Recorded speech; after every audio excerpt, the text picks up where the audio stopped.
మొత్తం మీద బీసీలకు సంబంధించి బీసీ రిజర్వేషన్కి సంబంధించి భారతీయ జనతా పార్టీ స్టాండ్ ఏంటో చెప్పాలని చెప్పేసి ముఖ్యమంత్రి రేవంత్ రెడ్డి ప్రశ్నిస్తూ ఉన్నారు. అంటే ఇక్కడ మేము 100% 42% రిజర్వేషన్కి సంబంధించి అసెంబ్లీలో ప్రవేశపెట్టి అసెంబ్లీలో ఆమోదం తెలిపి తీర్మానం చేసి మేము పార్లమెంటుకు పంపుతాం, పార్లమెంటులో ఆమోదం చేయించేటువంటి దమ్ము భారతీయ జనతా పార్టీకి ఉందా అని చెప్పేసి ముఖ్యమంత్రి రేవంత్ రెడ్డి సవాల్ విసురుతూ ఉన్నాడు. అంటే నిజంగా కూడా అసలు యాక్చువల్గా మరి ఏం జరుగుతుంది ఇప్పుడు ఏంటంటే విషయం ఏంటంటే అసలు యాక్చువల్గా బీసీ రిజర్వేషన్లకు సంబంధించి ఏం జరుగుతుందంటే ఆల్రెడీ ఇప్పటికే కేంద్ర సహాయ మంత్రి బండి సంజయ్ అంటా ఉన్నారు, ఒకవేళ ముస్లింలను కనుక బీసీ రిజర్వేషన్లో పెడితే 100% మేము దాన్ని ఎట్టి పరిస్థితిలో ఒప్పుకునే ప్రసక్తే లేదని చెప్తున్నారు. ఇప్పుడు ఏం చేస్తూ ఉంది రాష్ట్ర ప్రభుత్వం ఏమో రిజర్వేషన్లు ఉన్నాయి, అందులో భాగంగా 25% రిజర్వేషన్లు బీసీలకు అంటే బీసీ కులాలకు సంబంధించి 4% రిజర్వేషన్ని ఈబీసీ కింద ముస్లింలకు రిజర్వేషన్ కల్పించింది. అయితే ఈ నేపథ్యంలో ఇదే కనుక పంపితే ఆ 4% సాకుగా చూపెట్టి మళ్ళీ పక్కకు పెట్టేటువంటి అవకాశం మాత్రం స్పష్టంగా కనిపిస్తూ ఉంది.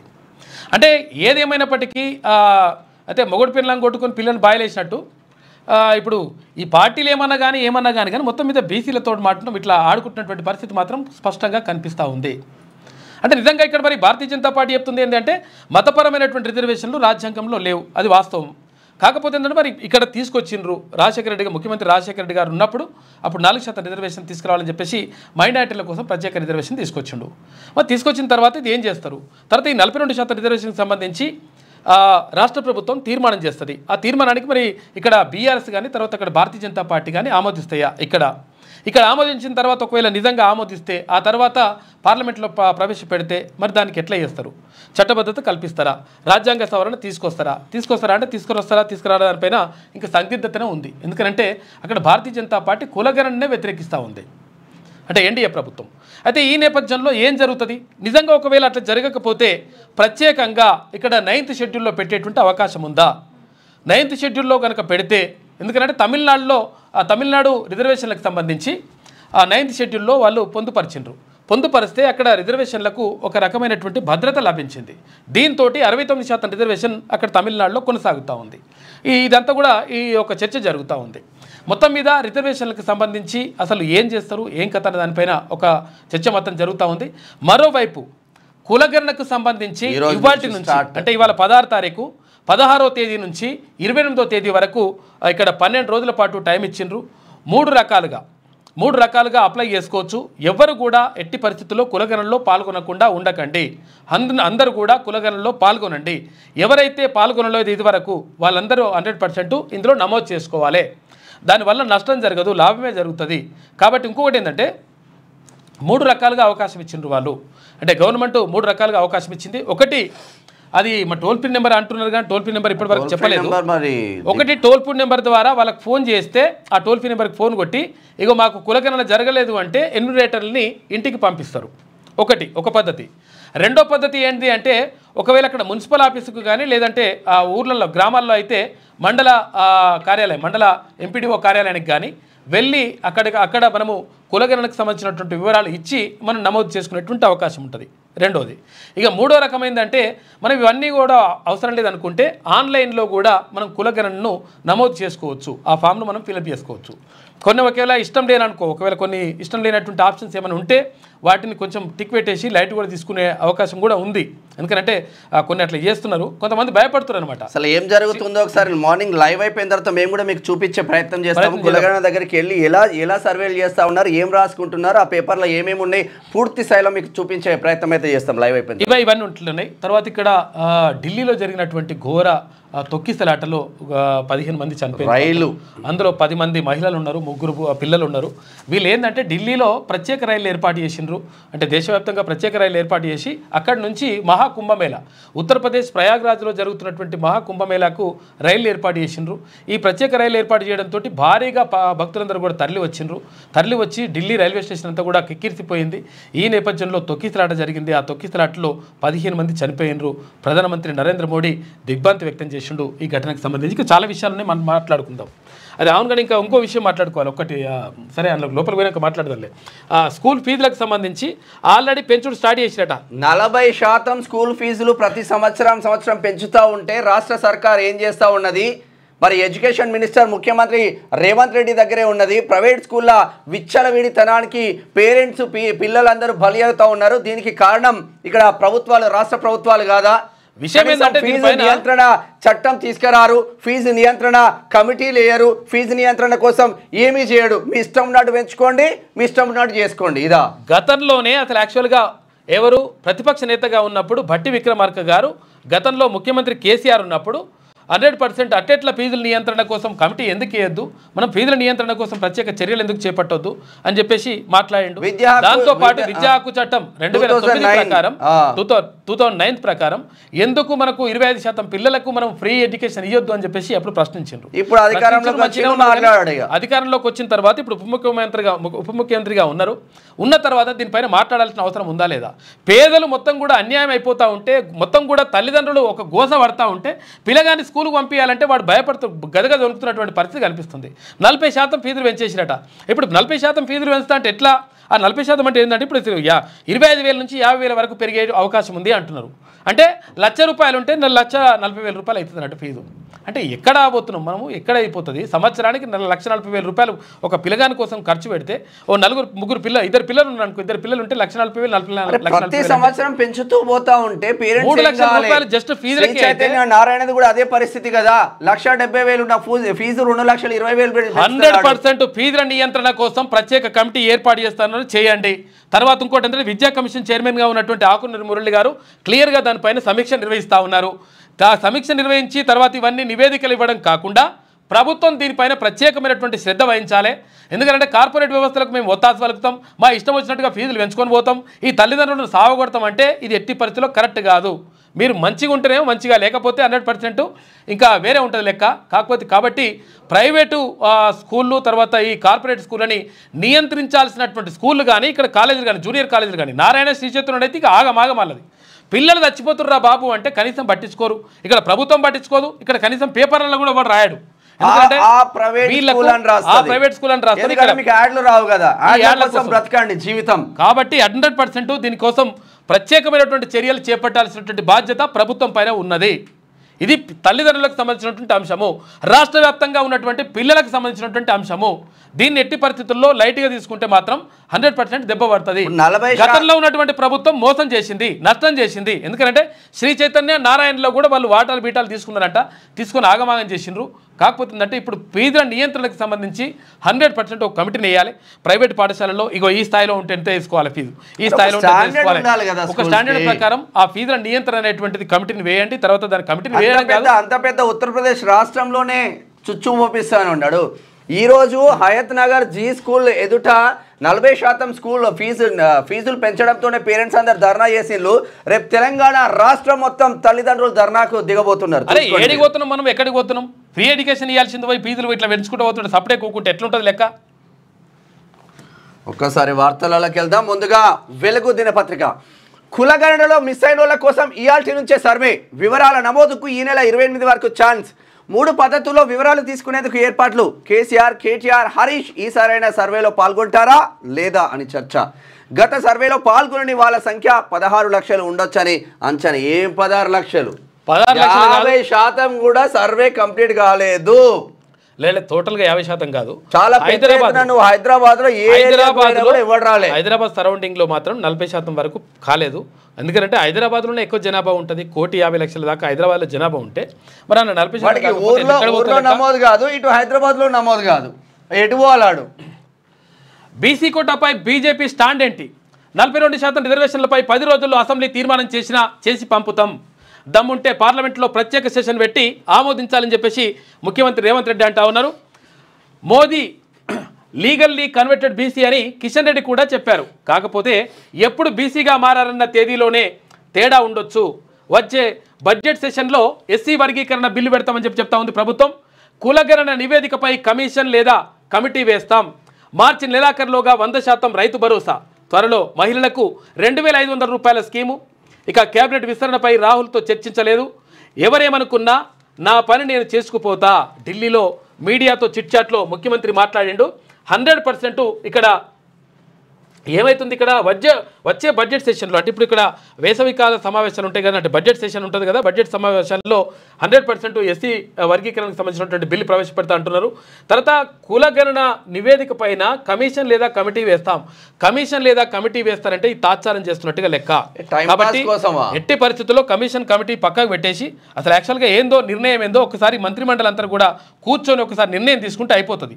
దానికి కమిటీ వేసేసి కమిషన్ వేసేసి దాన్ని ఏళ్ళు తాత్సారం చేస్తే నష్టపోతుంది, ఇంకా నష్టం జరుగుతుంది. ప్రభుత్వం పైన ఇంకా వ్యతిరేకత వచ్చేటువంటి అవకాశం ఉంటుంది. కాబట్టి 100% తొందరగా నిర్ణయం తీసుకుంటే మంచిగా ఉంటుంది దీనిపైన. బీసీలకు 42% రిజర్వేషన్ల కోసం తాము 10 రోజుల్లో అసెంబ్లీలో తీర్మానం చేసి పంపుతామని, దమ్ముంటే పార్లమెంట్లో ప్రత్యేక సెషన్ పెట్టి ఆమోదించాలని కేంద్ర ప్రభుత్వానికి సీఎం రేవంత్ రెడ్డి సవాల్ విసిరారు. బీసీ కోటపై బీజేపీ స్టాండ్ ఏమిటో చెప్పాలని డిమాండ్ చేశారు. బీసీలకు 42% రిజర్వేషన్లపై 10 రోజుల్లో అసెంబ్లీలో తీర్మానం ప్రవేశపెట్టి కేంద్రానికి పంపుతాం. కేంద్రంలోని మోదీ సర్కార్ మార్చి 10 లోపు పార్లమెంట్ ప్రత్యేక సమావేశాలు పెట్టి తీర్మానాన్ని ఆమోదించాలి. బీసీలకు మంచి చేయాలని చిత్తశుద్ధి ఉంటే దేశమంతా జనగణనతో పాటు కులగణన చేయాలి. ఆ కులగణనలో ఒకవేళ తెలంగాణలోని బీసీల సంఖ్య పెరిగితే అప్పుడు మమ్మల్ని ప్రశ్నించాలి తప్ప గుడ్డిగా విమర్శలు చేయడం కాదు. గుడ్డిగా విమర్శలు ఎవరు చేయట్లేదు. 100% ఆధారాలతో పాటు ప్రతిరోజు ఆధారాలతో పాటు బయట పెడతా ఉన్నారు. గుడ్డిగా విమర్శలు ఎట్లయితే రేవంత్ రెడ్డి గారు 3,95,00,000 ఆధార్ కార్డులే 2020 వరకే ఉన్నాయి. ఈ 5 ఏళ్లలో అయితే పెరిగిన జనాభా ఎంత పెరగలేదా? తర్వాత ఇప్పుడు అప్పటికే 2020 వరకు ఒకవేళ మీరు తీసుకున్నా కానీ 3,70,00,000 ఎట్లయితుంది? 3,95,00,000 ఆధార్ కార్డులు ఉంటే 3,70,00,000 మంది ప్రజలు అవుతారు. 2014లో సమగ్ర కుటుంబ సర్వే చేసింది కదా, దాంట్లో ఉన్న లెక్కలకు దీంట్లో ఉన్న లెక్కలకు ఎందుకు తేడా వస్తుంది? 1931లో కులగణన చేసింది కదా, అప్పుడు ఆ లెక్కలకు ఈ లెక్కలకు పెరగరా జనాలు 90 సంవత్సరాలలో? కాబట్టి 100% అట్లేం లేదు. భేషజాలకు పోకండి. ఎందుకంటే మీరు చేస్తున్నటువంటి పని మంచిది. ఆ మంచి పనిని 100% ఇప్పుడు విషయం ఏంటంటే ముఖ్యమంత్రి గారు క్లియర్గా ఉన్నారు. ఆ విషయంలో మాత్రం ఎట్టి పరిస్థితుల్లో శంకించాల్సిన అవసరం లేదు. ముఖ్యమంత్రి గారు అక్కడ రాహుల్ గాంధీ ఏదైతే మాట ఇచ్చిండో ఆ మాట ప్రకారం బరాబర్ వెళ్తా అని చెప్పేసి ముఖ్యమంత్రి క్లియర్గా ఉన్నాడు. ఎవరు కొంతమంది రకరకాలుగా అడ్డంకులు సృష్టిస్తూ ఉన్నారు, అది వేరే విషయం. ఎవరు అడ్డంకులు సృష్టించినా కానీ ప్రభుత్వానికి చెడ్డ పేరు వస్తుంది. తర్వాత ఇంకొకటి ఏంటంటే కొంతమంది అధికారులు లేకపోతే కొంతమంది మంత్రులు లేకపోతే ఇంకొంతమందో కావాలని చెప్పేసి దాన్ని కుట్రలు పన్ని కొంత అడ్డుకునేటువంటి ప్రయత్నం చేస్తూ ఉన్నారు. ఇది ఎట్టి పరిస్థితుల్లో మంచిది కాదు. కాబట్టి ముఖ్యమంత్రి గారు మాత్రం 100% క్లియర్గా ఉన్నారు. ఆ క్లియర్గా ఉంటేనే మంచిది, అది మంచి జరుగుతుంది. గుడ్డిగా విమర్శలు చేయడం కరెక్ట్ కాదు అని పేర్కొన్నారు. శనివారం ఢిల్లీ పర్యటన ముగించుకొని హైదరాబాద్ బయలుదేరే ముందు సీఎం రేవంత్ రెడ్డి చిట్చాట్ చేశారు. ఇక రాహుల్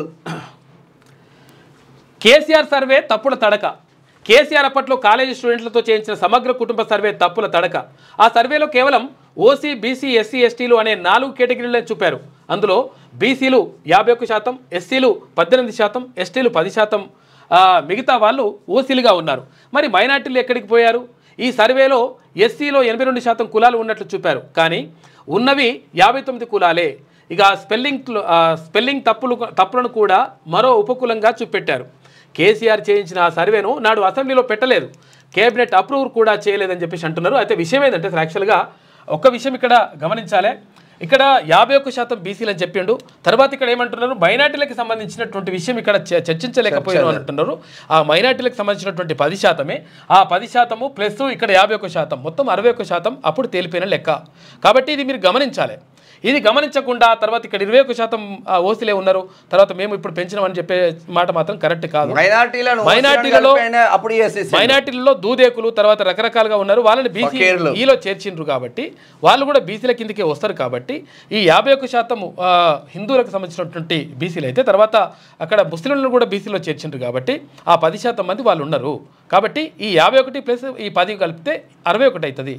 అది చూసుకుంటే లెక్క తేలిపోతుంది లెక్క. రాహుల్తో సీఎం భేటీ, కులగణన సభకు రావాలని ఆహ్వానం. దాదాపు 40 నిమిషాలు సాగిన సమావేశం కులగణన ఎస్సీ వర్గీకరణపై సుదీర్ఘ. రాహుల్ గాంధీ క్లియర్గా ఉన్నారు. ఆయన రాహుల్ గాంధీ 100% దేశవ్యాప్తంగా కులగణన జరగాలి. తర్వాత సమాజాన్ని మొత్తం కూడా ఉన్నటువంటి సమాజాన్ని పూర్తిగా జిరాక్స్ తీసి చూపెట్టాలి, ఉన్నది ఉన్నట్టుగా చూపించాలి, ఎవరికెంతో వారికంతా వాటా ఇవ్వాలి.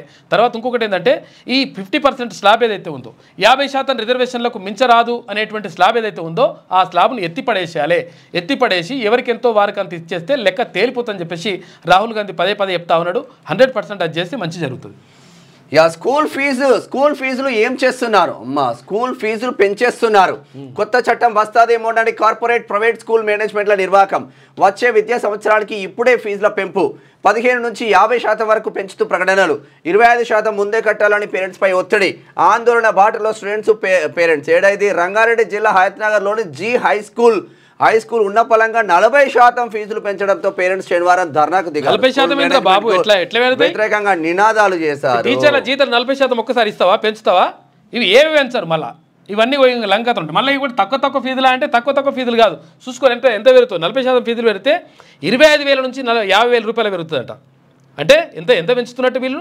ఎన్ని లక్షల పైన ఉంటుంది ఫీజులు. అట్లా 15 నుంచి 50% దాకా కూడా పెంచేశారంట కొన్ని స్కూళ్ళలో. హైదరాబాద్లోని ఎల్బీ నగర్ వనస్థలిపురంలో పలు చోట్ల బ్రాంచులు ఉన్న ఓ కార్పొరేట్ స్కూల్ క్లాసుల వారీగా 30 నుంచి 40% వరకు ఫీజులు పెంచుతూ ఇటీవల నిర్ణయం తీసుకుంది. వచ్చే విద్యా సంవత్సరం నుంచి కొత్త ఫీజులు అమల్లోకి వస్తాయని ప్రకటించింది. దీనివల్ల ఒక్కో క్లాసుకు 25,000 నుంచి 55,000 దాకా పెరిగే అవకాశం. ఇవి 25,000 నుంచి 55,000 దాకా కట్టే ఫీజు కాదు, ఇది పెరిగే ఫీజు అంట. ఎక్స్ట్రా మనం కట్టే ₹1,00,000 ఇంకో 55,000 కలిపి కట్టాలన్నట్టు లెక్క. ఓ చిన్న పిల్లగానికి 55,000 ఉందనుకో, మళ్ళీ 25,000 యాడ్ అయింది అనుకో, 30,000 యాడ్ అవుతుంది, 40,000 యాడ్ అవుతుంది, 50,000 పెట్టాలి. రాష్ట్రంలోని ప్రైవేటు కార్పొరేట్ స్కూళ్లు ఉన్న ఫలంగా ఫీజులు పెంచేస్తున్నాయి. ప్రస్తుత విద్యా సంవత్సరం పూర్తి కాకముందే వచ్చే ఏడాది ఫీజులను నిర్ణయిస్తున్నాయి. దాదాపు మెజార్టీ స్కూలు ఇప్పటికే తమ ఫీజులను 15 నుంచి 50% దాకా పెంచేశాయి. కార్పొరేట్ ప్రైవేట్ స్కూళ్లలో ఫీజుల నియంత్రణకు రాష్ట్ర ప్రభుత్వం త్వరలో చట్టం తీసుకొస్తుందనే ప్రచారంతో మేనేజ్మెంట్లు ఒక్కసారిగా అలర్ట్ అయ్యాయి. చూడ్రిగా వచ్చే సంవత్సరం ఒకవేళ ఫీజుల నియంత్రణకు సంబంధించి ఒకవేళ చట్టం తీసుకొస్తుంది. ఇప్పటికే ఆకునూరి మురళి గారు అక్కడ విద్యాశాఖకు చైర్మన్గా ఉన్నారు. అయితే దీనికి సంబంధించి ఆయన మొత్తం దీనిపైన కసరత్తు నడుస్తూ ఉంది. ఈ నేపథ్యంలో ఫీజుల నియంత్రణ చేపడితే మళ్ళీ ఇబ్బంది అవుతుంది. అందుకని మేము ఫస్టే పెంచుకున్నాం కాబట్టి వీటిని ఎక్స్క్యూజ్ చేయండి అని చెప్పేసి 40% పెంచుకుని అయ్యే జాగిర్ లెక్క. ఎట్లా కడతారా బాబు? ఎట్లా కడతారు? మీ అయ్యే జాగిర్ ఉన్నదాడా? ఇష్టం వచ్చినట్టుగా తల్లిదండ్రుల మీద మొత్తం ఫీజులు వేసేస్తూ ఉంటే వాళ్ళు ఏం చేయాలని అలాగా అర్థం కాక గిలగిల కొట్టుకుంటా ఉన్నారు. పిల్లగాన్ని స్కూల్కి పంపించాలంటే భయపడుతున్నటువంటి పరిస్థితి కనిపిస్తూ ఉంది. అపార్ట్మెంట్లలో స్కూల్ కనీసం గ్రౌండ్ ఉండదు, పర్మిషన్లు వస్తాయి. ఎట్లా పర్మిషన్? చిన్న పోరగాడు 2వ ఫ్లోర్ ఎక్కి చదువుకోవాలి.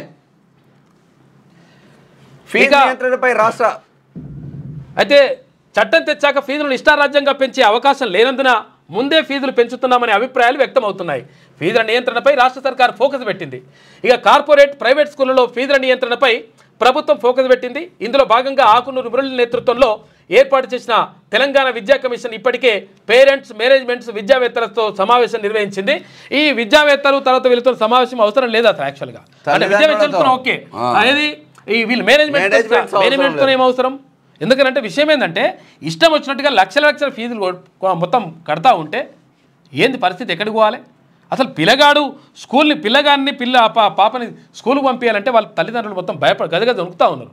అరే ఏ స్కూల్కి పోయినా కానీ ఇంటర్నేషనల్ స్కూల్ అంటే వాడికి అవి ఏంది, నా దగ్గర అవి కూడా అడ్మిషన్లు కూడా లేవని అంటారు. మళ్ళీ ఇక తర్వాత ఈ స్కూళ్ళ వ్యవస్థ ఇట్లుంటే అక్కడ హాస్పిటల్ వ్యవస్థ అట్లున్నది. కాబట్టి విద్యా వైద్యం ఎప్పుడు కూడా ఉచితంగా ఉండాలి, అది ప్రభుత్వం అందించాలి. అది బాధ్యత, ప్రభుత్వం యొక్క బాధ్యత. అది మర్చిపోయి ఇష్టం వచ్చినట్టుగా మేము చేసేస్తాం చేసేస్తామంటే ఢిల్లీలో ఉన్నటువంటి పాఠశాలలు ఏవైతే ఉన్నాయో ఢిల్లీ పాఠశాలని అద్భుతంగా తీర్చిదిద్దిండు అరవింద్ కేజ్రీవాల్. మనం ఏదేమనుకున్నా కానీ వాస్తవాలు మాట్లాడుకోవాలి. మంచి చేసిండు అక్కడ. 100% ఫీజుల నియంత్రణ గురించి ఇప్పుడు ఏం చేస్తారంటే ఏ ప్రభుత్వమైన మన తీర్మానం క్లియర్గా చెప్తా ఉంటాడు, మళ్ళీ చెప్తాడు ఆయన. అసలు విషయం ఏంటంటే ఎప్పుడైనా కానీ ఈ విద్యా సంవత్సరానికి ఏమంటారంటే ఫీజుల నియంత్రణ పైన చర్యలు తీసుకునే అవకాశం, తర్వాత 100% కొత్త విద్యా సంవత్సరానికి సంబంధించి ఫీజుల నియంత్రణ ఉంటుంది. దీనికి సంబంధించి కమిషన్ మొత్తం కూడా ఏర్పాట్లు చేస్తూ ఉంది అంటారు. తర్వాత ఏమవుతుంది? స్కూల్ స్టార్ట్ అవుతుంది.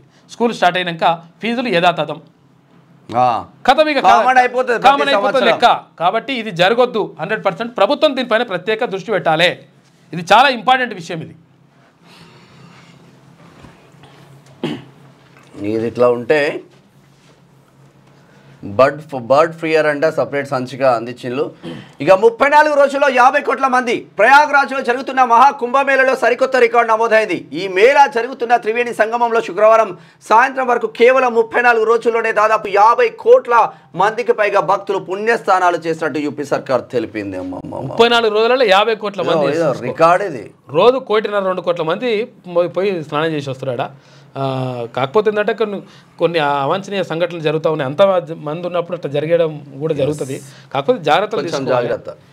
ఇక వాట్సాప్ డీపీ స్కామ్ 4 కోట్లు కొట్టేసిన నేరగాళ్ళు. ముంబైలోని ఓ engineering and machine manufacturing company cyber నేరగాల వలలో చిక్కుకుని 4.4 కోట్ల రూపాయలు మోసపోయింది. కంపెనీ ఎగ్జిక్యూటివ్ డైరెక్టర్ ఫోటోను వాట్సాప్ డీపీగా పెట్టి అదే కంపెనీలో పనిచేసే ఉద్యోగిని నమ్మించి డబ్బులు ట్రాన్స్ఫర్ చేయించుకున్నాడట. ఏమైందంటే యాక్చువల్గా అది వాళ్ళ సార్ ఫోటో పెట్టేసి ఏమైందంటే వాట్సాప్ తోటి కూడా ఇప్పుడు పైసలు ట్రాన్స్ఫర్ జరుగుతుంది. అది వాళ్ళు వచ్చేసింది వాట్సాప్ పేమెంట్స్ వచ్చేసినాయి. దీంతో ఆ డీపీ పెట్టిండట. డీపీ పెడితే మా సారేగా అని చెప్పేసి కొట్ట అంటే కొట్టేసిండు. 4,40,00,000 కథం చేసిరట. కాబట్టి చాలా జాగ్రత్తగా ఉండండి. మొన్న ఇది రాజపేట ఎంఆర్ఓనో ఏమో ఆయన నిన్ననో రాజపేట ఎంఆర్ఓ ఆయన ఏమైందంటే 3.5 లక్షలు మీరు మీ కథ అంతా కూడా మా దగ్గర ఉన్నది బయట పెడతాం అట్లా అంటే భయపడినో ఏం పడడం నిజంగా ఉన్నదో ఏం పడం మరిగా ఏదైందో నిజంగానే అవినీతి చేయకపోతే ఎందుకు కొట్టేవాడు. అవసరం లేదు, ఫేకే అంత అయిపోయింది. కానీ ఆయన అవినీతి చేస్తేనే భయపడి కొట్టింది. 3 లక్షల రూపాయలు కొట్టిండట. కొట్టిన తర్వాత తెలిసింది ఇది అంత ఫేక్ అని. అది లెక్క. ఇక ముంబైపై ఢిల్లీ విన్. WPL 3వ సీజన్లో ఢిల్లీ బోని కొట్టింది. శనివారం రాత్రి జరిగిన ఉత్కంఠ పోరులో 2 వికెట్ల తేడాతో ముంబై ఇండియన్స్ను ఓడించింది. ముంబై ఇచ్చిన 165 రన్స్ టార్గెట్ను 8 వికెట్లు కోల్పోయి ఆఖరి బాల్ను అందుకుంది. మంచిగా ఆడుతున్నారు. మేడిగడ్డ 7వ బ్లాక్ కూల్చాల్సిందే. మేడిగడ్డ 7వ బ్లాక్ని కూలగొట్ట కొత్త కథం చేయాలంట. ఏమంటుండు జర్ర పట్టింది ఇట్లా పట్టింది కాదు. జర గట్టిగా నీళ్ళు వస్తే ఆ ఒడదకు మొత్తం కొట్టుకొని పోతారు ఆయన. కింద ఉన్న ఊర్లన్నీ నాశనం అయిపోతాయి. కాబట్టి 7వ బ్లాక్ను మొత్తం కూలగొట్టి మళ్ళీ ఒకవేళ దీన్ని రిపేర్ చేసినా కానీ అంతకంటే ఎక్కువ ఖర్చు అవుతుంది. మొత్తం కూలగొట్టి మళ్ళీ కడితేనే మంచిగా ఉంటుందని చెప్తా ఉన్నారంట నిపుణుల కమిటీ. ఇక రిపేర్లు చేసే బదులు కొత్తగా కడితేనే మేలు తుది నివేదికలో పేర్కొన్న NDSA. ఇక రిపేర్లు చేసినా ఎన్నాళ్ళు ఉంటుందనే గ్యారంటీ లేదు. ఇక మళ్ళీ భారీ వరద వస్తే తట్టుకోవడం అనుమానమే. డిజైన్లలో లోపాలతో పాటు మెయింటెనెన్స్ పట్టించుకోలేదని వెల్లడి. ఇక 2 వారాల్లో సర్కారుకు నివేదిక అందే ఛాన్స్ ఉందంట. ఇది పరిస్థితి. మేడిగడ్డ బ్యారేజ్లో కుంగిన 7వ బ్లాక్ను కూల్చి మళ్లీ కట్టాల్సిందేనని ఇప్పటికే పలువురు అధికారులు, నిర్మాణ సంస్థ ప్రతినిధులు కొందరు చెప్పారు. ఇప్పుడు నేషనల్ డ్యామ్ సేఫ్టీ అథారిటీ కూడా అదే అభిప్రాయానికి వచ్చిందని తెలిసింది. 7వ బ్లాక్ను పూర్తిగా కూల్చేసి కొత్తగా నిర్మిస్తేనే బాగుంటుందని అభిప్రాయాన్ని తన తుది నివేదికలో NDSA నిపుణుల కమిటీ పేర్కొన్నట్టు సమాచారం. 7వ బ్లాక్ కింద భారీ అగాధం ఉన్నదని, దాన్ని ఇప్పటికే గ్రౌటింగ్తో పూడ్చాలని, ఈ బ్లాక్ రిపేర్లు చేసిన ఎన్నాళ్ళు పటిష్టంగా ఉంటుందనేది చెప్పలేమని రిపోర్ట్లో వెల్లడించినట్టు తెలిసింది. కొద్ది వరదకే 7వ బ్లాక్ కుంగిందని, భవిష్యత్తులో భారీ వరద వస్తే అది తట్టుకుంటుందన్న గ్యారంటీ కూడా లేదని పేర్కొన్నట్టు సమాచారం. బ్యారేజ్ కట్టిన ప్రాంతంలో నది వెడల్పు ఒక్కసారిగా కుచించుకుపోయినట్టు ఉంటుందని, ఫలితంగా భారీ వరదలు వస్తే తన్నుకొచ్చే ప్రమాదం ఎక్కువ అని పేర్కొన్నట్టు తెలుస్తా ఉంది. అది తీసేసి కట్టడమే ఉత్తమం అని. నేను కట్టిన కాళేశ్వరం నా మెదడు రక్తం కరగబెట్టి మొత్తం అట్లా గ్రైండర్ లేసి మిక్సీ వేసి మొత్తం అట్లా వేసి నేను కాక్టైల్ చేసి పోసిన అని అంటుండు కదా కాక. అప్పుడు మాజీ ముఖ్యమంత్రి కేసీఆర్ ఇగో ఇట్లా అయిందన్నట్టు కథ. 100 సంవత్సరాల క్రితం కట్టిన నాగార్జున సార్కు పర్రెలు రాలే. రాహుల్ కులమేంది? కాంగ్రెస్ దీనిపై చర్చకు సిద్ధమా అని చెప్పేసి బండి సంజయ్ అంటా ఉన్నాడు. మతపరమైన రిజర్వేషన్లకు మేము వ్యతిరేకం, ముస్లింలను బీసీలో చేర్చితే ఆమోదించమని చెప్పేసి కామెంట్ అంటుండు. దీనికి అర్థం ఏంది? అటాక్ చేస్తున్నారు. దీనికి అర్థం ఏంది? అసలు యాక్చువల్గా ఇప్పుడు 2 రకాల చర్చ జరుగుతుంది.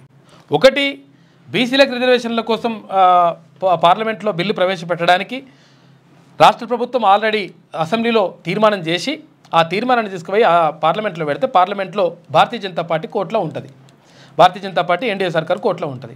ఎన్డీఏ సర్కార్ మరి దీన్ని ఆమోదించదా అనేది ఒక చర్చ. అయితే ఇప్పుడు క్లియర్గా బండి సంజయ్ చెప్తున్నటువంటి మాట ప్రకారం ఏమవుతుందంటే, మేము మామూలుగా అయితే ఏది ఓకే ఏసిటోళ్ళమేమో, కానీ అక్కడ ముస్లిం రిజర్వేషన్లు బీసీలలో కలిపిరు కాబట్టి మేము ఆమోదించమనేటువంటి మాట చెప్తున్నాడు. దీంతో ఏమవుతుందో మీరు అర్థం చేసుకోరిగా. సీఎం వ్యాఖ్యలు కరెక్ట్ కాదు, కుల రాజకీయాలు మానుకోవాలి అంటున్నారు కిషన్ రెడ్డి.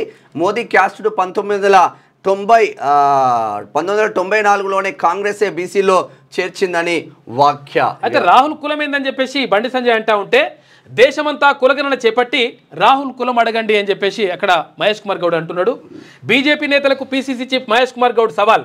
బండి సంజయ్ పుట్టుకతో ఓబీసీ కానీ మోదీ కాదు, కులగణనపై కేంద్రం వైఖరి ఏంటో చెప్పాలని చెప్పేసి అక్కడ కాంగ్రెస్ రాష్ట్ర అధ్యక్షుడు మహేష్ కుమార్ గౌడ్ డిమాండ్ చేస్తున్నాడు. ఢిల్లీ రైల్వే స్టేషన్లో తొక్కిసలాట, 15 మంది మృతుల్లో 10 మంది మహిళలు, 3 చిన్నారులు, 37 మందికి తీవ్ర గాయాలు, పలువురి పరిస్థితి విషమం. కుంభమేళకు వెళ్లేందుకు వేలాదిగా పోటెత్తిన భక్తులు రెండో ప్లాట్ఫామ్ వద్ద ట్రైన్స్ ఎక్కేందుకు ఒక్కసారిగా పరుగులు.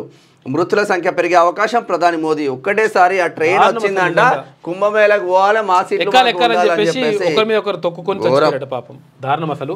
ఇక తీన్మార్ చూసుకుంటే ఇప్పుడు ఏమన్నానని చికెన్ వడ్డించనా అన్నానంతే అని చెప్పేసి చికెన్ వడ్డించనా అంటే వెళ్ళిపోతున్నట భర్త. బర్డ్ ఫ్లూ వస్తుంది. సరే, ఆంధ్రజ్యోతి దినపత్రిక చూద్దాం. నేతలు నేల విలిచి సాము. ఇక్కడ ఆర్కే కొత్త పలుకులో అయితే నేతలు నేల విరిచి సాము చేస్తూ ఉన్నారు. మీకు ఆగమాగం ఉన్నది వాళ్ళ కథ అని చెప్పేసి ఒక ప్రత్యేక వ్యాసం రాసిండ్రు ఆర్కే వేమూరు రాధాకృష్ణ గారు. ప్రాంతీయ పార్టీల అధినేతలు తమ చుట్టూ ఇనుప తెరలను ఏర్పాటు చేసుకొని ప్రజల మనోభావాలను తెలుసుకునే ప్రయత్నం చేయరు. ఎన్నికల ఫలితాల తర్వాత ప్రజలే తప్పు చేశారన్నట్టుగా వ్యాఖ్యానించడం పరిపాటిగా మారుతుంది. ఎందుకంటే గతంలో అన్నాడుగా ఎవరు, కేటీ రామారావు, 2019లో చంద్రబాబు ఓడిపోవడానికి కానీ ఆ తర్వాత కేసీఆర్ జగన్ ఓటమికి కానీ స్పష్టమైన కారణాలు ఉన్నాయి. 2019కి ముందు అధికారంలో ఉండిన చంద్రబాబు నేల విడిచి సాము చేశారు. రాజకీయాల్ని విస్మరించి ఎన్నికల మేనేజ్మెంట్లో ఘోరంగా విఫలమయ్యారు. అధికారం మత్తు తలకెక్కి కేసీఆర్ ప్రజలకు దూరం అయ్యారు. ప్రజల్లో తీవ్ర వ్యతిరేకతను మూటగట్టుకున్న ఎమ్మెల్యేలను సైతం మార్చకుండా ఎన్నికల్లో వారికే మళ్ళీ టికెట్ ఇచ్చారు. అయితే కేసీఆర్ అండ్ కోకు అహం తలకెక్కిందనే అభిప్రాయానికి ప్రజలు వచ్చారు. ఫలితంగా ఉద్యమ సమయంలో నెత్తిన పెట్టుకున్న ప్రజలే ఆయనను నేలకేసి గట్టిగా బండకేసి కొట్టారు. కాంగ్రెస్ పాలనను ఏడాదిగా గమనిస్తున్నా, నేను కొడితే మామూలుగా ఉండదు, గట్టిగా కొడతానని కేసీఆర్ ఇటీవలే రేవంత్ సర్కార్ను హెచ్చరించారు. రేవంత్ కూడా ఇందుకు తగు విధంగా స్పందించారు. నువ్వు గట్టిగా కొట్టేది ఏమిటి, ఫుల్లా ఆఫా అనే వేరే అర్థంలో సెటార్ వేశారు. ఈ సెటార్లు వినడానికి బాగుంటాయి కానీ ప్రజలను మాత్రం సంతృప్తి పరచవు. రేవంత్ నాయకత్వంలో కాంగ్రెస్ ప్రభుత్వం ఏర్పడి 15 మాసాలు అవుతుంది. కేసీఆర్ అన్నారని కాదు కానీ ప్రజల్లో ప్రభుత్వం పట్ల అసంతృప్తి మెల్లగా వ్యాపించింది. దాన్ని తగ్గించుకుంటే మంచిగా ఉంటుంది. ఏమైంది దేవా?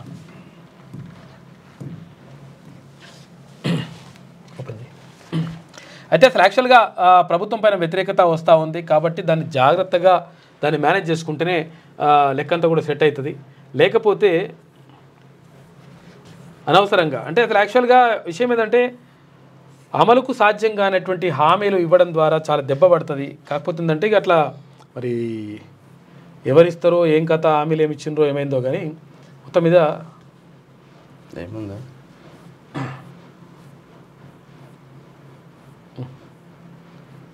పోయినట్టుంది. ఇక కేసీఆర్ పాలనలో ఏం జరిగింది అని చెప్పడానికి కొన్ని మంచి పనులు ఉన్నాయి, అలాగే కొన్ని చెడ్డ పనులు కూడా ఉన్నాయి. కానీ కాంగ్రెస్ 15 నెలల పాలనలో ఏం జరిగిందో చెప్పడానికి పెద్దగా ఏమీ లేదు. రేవంత్ 4-5 మంత్రులతోనే సంప్రదింపులు చేస్తూ నిర్ణయాలు తీసుకుంటున్నారు. మంత్రులతో ఎప్పుడైనా మాట్లాడవచ్చు. శాసనసభ్యులు, కింది స్థాయి పార్టీ నాయకుల అభిప్రాయాలు తీసుకుంటే ఉపయోగపడతాయి. మొత్తం మీద ప్రభుత్వం ఆశించిన మేర పనిచేయడం లేదన్న అభిప్రాయం వ్యాపిస్తుంది. ఈ వ్యతిరేకత భావనను మొగ్గలోనూ తొలగించని పక్షంలో కాంగ్రెస్ ప్రభుత్వం మరింత అప్రతిష్ట పాలవుతుందని చెప్పేసి చెప్తా ఉన్నారు. ఇది సున్నితమైనటువంటి హెచ్చరిక కాబట్టి జాగ్రత్తగా. ఎందుకంటే కేవలం 4-5 మంత్రులనే కూర్చోబెట్టుకుని మాట్లాడడం కాదు, ఎమ్మెల్యేలను, పార్టీ నేతలను వీళ్ళందరూ కూడా కూర్చోబెట్టుకుని మాట్లాడి గ్రౌండ్లో ఏం జరుగుతూ ఉంది, అసలు యాక్చువల్గా క్షేత్రస్థాయిలో పరిస్థితి ఎట్లా ఉంది, ప్రజలు ఏమనుకుంటున్నారు, ఇవన్నీ కూడా విషయాలు తెప్పించుకోవాలి. ఇంటెలిజెన్స్ కూడా దానిపై 4-5 మంత్రులు కూడా కంప్లీట్గా ఒకే సామాజిక వర్గానికి చెందిన మంత్రులుగా ఉంటున్నారు అన్న చర్చ మాత్రం జరుగుతుంది. ఇటు ఉత్తమ్ కుమార్ రెడ్డి కావచ్చు, అటు పొంగులేటి శ్రీనివాస్ రెడ్డి కావచ్చు, ఇటు రేవంత్ రెడ్డి కావచ్చు, వీళ్ళ నిర్ణయాలతోనే ముందుకు వెళ్తూ ఉన్నారు. ఎందుకంటే ఎలక్షన్ల ముందు భారీగా పెట్టుబడులు పెట్టిన మంత్రులే ఇప్పుడు దాన్ని ముందుకు తీసుకెళ్తున్నారన్న ఆరోపణలు కాంగ్రెస్ పైన గట్టిగా ఉన్నాయి. కాబట్టి జాగ్రత్త చూసుకోవాలి. కాంగ్రెస్ ప్రభుత్వం ఇంకా బాలారిష్టాలను అధిగమించలేదన్న భావన విస్తృతంగా ఉంది. ఎన్నికల ఫలితాల తర్వాత ఢీలా పడిపోయిన బీఆర్ఎస్ లో భవిష్యత్తుపై ఆశలు చిగురిస్తున్నాయి. మరోవైపు బీఆర్ఎస్ నుంచి కాంగ్రెస్ లో చేరిన ఎమ్మెల్యేలపై అనర్హత వేటు పడే ప్రమాదం పొంచి ఉండడం కూడా రేవంత్ సర్కార్ కు సవాల్ కానుంది. వారిలో కొందరు ఘర్ వాపసి ఆలోచన చేస్తున్నారు. కేసీఆర్ పట్ల వ్యతిరేకత క్రమంగా తొలగుతుంది. రేవంత్ ఇప్పటికే పరిస్థితులను మదింపు చేసుకొని విరుగుడు చర్యలు చేపట్టిన పక్షంలో పరిస్థితి చేయి దాటిపోయినా ఆశ్చర్యపోవాల్సిన అవసరం లేదు. దీంట్లో ఏడ కూడా కాంగ్రెస్ ప్రభుత్వ వ్యతిరేక కార్యకలాపాలను బీజేపీ అందుకోలేకపోతుంది. నిజంగా బీజేపీ అందుకోలేకపోవడానికి కారణం ఏంటంటే భారతీయ జనతా పార్టీకి మంచి స్కోప్ ఉన్నది. అర్థం చేసుకోరు మీరు. భారతీయ జనతా పార్టీకి ప్రజల్లో ఒక మంచి భావన ఉన్నది. చాలామంది ప్రజల్లో అది ఉన్నది. దాన్ని మీరు క్యాచ్ చేసుకోలేకపోతున్నారు. కారణం ఏంటి అంటే ఇక్కడ రాష్ట్ర అధ్యక్షుడినే కనీసం పెట్టుకోలేకపోతున్నారు. కిషన్ రెడ్డి ప్రత్యేకంగా దానికి కార్యాచరణ రూపొందిస్తే 100% పుంజుకునేటువంటి అవకాశం ఉంటుంది. ఈ అవకాశాలన్నింటినీ కూడా అక్కడ కేటీ రామారావు తర్వాత వీళ్ళందరూ కూడా తన్నుకుపోతా ఉన్నారు. భారతీయ జనతా పార్టీ దీనిపైన సమాలోచనలు చేసుకుంటే మంచిగా ఉంటుంది. రాష్ట్ర అధ్యక్షుడు బండి సంజయ్ కాకుండా కూడా బండి సంజయ్ ఒక మాట అంటేనే అది చర్చ జరుగుతుంది రాష్ట్రంలో. అటువంటి నాయకుడిని రాష్ట్ర అధ్యక్షుడిగా పెట్టండి. ఒక ఫైర్ ఉన్న నాయకుడిని రాష్ట్ర అధ్యక్షుడిగా పెడితే మీకే మంచిది. అది రాహుల్ మాటే వేదవాక్కు. ఎవరేమనుకున్నా పట్టించుకోను. తాను చెప్పిందే చేస్తా. ఎన్ని కష్టాలు వచ్చినా భరిస్తా. రాహుల్ గాంధీతో నాకు గ్యాప్ అసత్య ప్రచారం పిసిసి అధ్యక్షుడిగా ఉన్నప్పటి నుంచి జరుగుతోంది. కులగణనపై అసెంబ్లీలో తీర్మానం చేస్తాం. 42% రిజర్వేషన్ కోసం పార్లమెంటు చట్టం కోరుతాం. దీన్ని నెరవేర్చే బాధ్యత కిషన్ రెడ్డి బండి సంజయ్దే. పార్టీ పరంగా 42% అంటే కాదు చట్టం అన్నారు. ఇక కులగణన ఆధారంగానే సంక్షేమ పథకాలు. ప్రధాని పదవిని కించపరచలేదు. చిత్తశుద్ధి ఉంటే జనగణనలో కులగణన చేర్చాలి. 100% ఇది చేర్చాల్సిన అవసరం ఉన్నది. ఇక మార్చి 31 లోపు 100% రైతు భరోసా.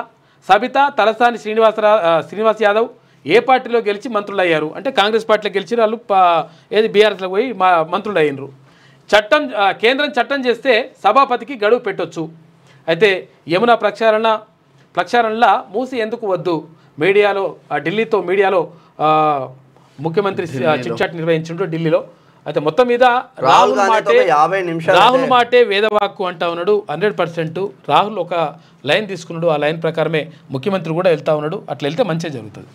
ఇక బీసీ రిజర్వేషన్ల పెంపు కేటగిరీల వారీగా గంపగుత్తగా 13% కాకుండా ఏబిసిడి ఈ కేటగిరీలకు పెంచే ఛాన్స్. అసెంబ్లీలో చట్టం చేయడం ద్వారా అమలు. ఎవరైనా కోర్టుకు వెళ్తే రద్దుకు ఆస్కారం. ఇదే చట్టాన్ని పార్లమెంట్లో ఆమోదించి షెడ్యూల్ 9లో పెడితే నిలిచే అవకాశం ఉంది. బీసీల రిజర్వేషన్లు 42% పెంచాలనుకుంటున్న రాష్ట్ర ప్రభుత్వం బీసీ కులాలన్నింటికీ కలిపి గంపగుత్తగా కాకుండా సబ్ కేటగిరీల వారీగా పెంచే యోచనలో ఉన్నట్లు తెలుస్తోంది. ప్రస్తుతం బీసీలకు విద్యా ఉద్యోగాల్లో 22%, 29% రిజర్వేషన్లు అమలవుతుండగా వీటికి అదనంగా మరో 13% పెంచుతామని రాష్ట్ర ప్రభుత్వం చెబుతున్న విషయం తెలిసిందే. అయితే మొత్తంగా బీసీలకు ఇంత మేర పెంచాలని బిల్లులో పేర్కొంటారా, లేక బీసీలో ఉన్న ABCDE కేటగిరీల వారీగా పెంచుతారా అన్నది తేల్చాల్సి ఉంది. అయితే దీనిపై ప్రభుత్వ న్యాయ నిపుణులు, మేధావులు, బీసీ సంఘాల నేతలతో చర్చలు జరుపుతోంది. ప్రాథమిక సమాచారం ప్రకారం ABCDE కేటగిరీల వారీగానే రిజర్వేషన్ను పెంచే యోచనలో ఉంది అని చెప్పేసి అంటా ఉన్నారు. మొత్తం మీద ఈ 13% రిజర్వేషన్ని అంటే ఇప్పటి వరకు 29% రిజర్వేషన్ ఉన్నది. 29% రిజర్వేషన్ ఏంటంటే ఇక్కడ బీసీలకు సంబంధించి అంటే ఈ హిందువులకు సంబంధించి 25% రిజర్వేషను, తర్వాత 4% రిజర్వేషను బీసీఈ కింద ముస్లింలకు ఎవరైతే వాళ్ళు మైనార్టీలు ఉంటారో వాళ్ళు బీసీలోకి చేర్చుతూ బీసీఈ కింద చేర్చారు కాబట్టి 4% రిజర్వేషన్ ఇచ్చిండ్రు. మొత్తం 29% రిజర్వేషన్ ఉన్నది. ఇంకా 13% పెంచాలి. ఎందుకంటే 42% కావాలి. ఈ 13% ఎవరికి ఎంత ఇస్తారని చెప్పేసి చూసుకుంటే అసలు యాక్చువల్గా ABCDE ఉన్నది కదా.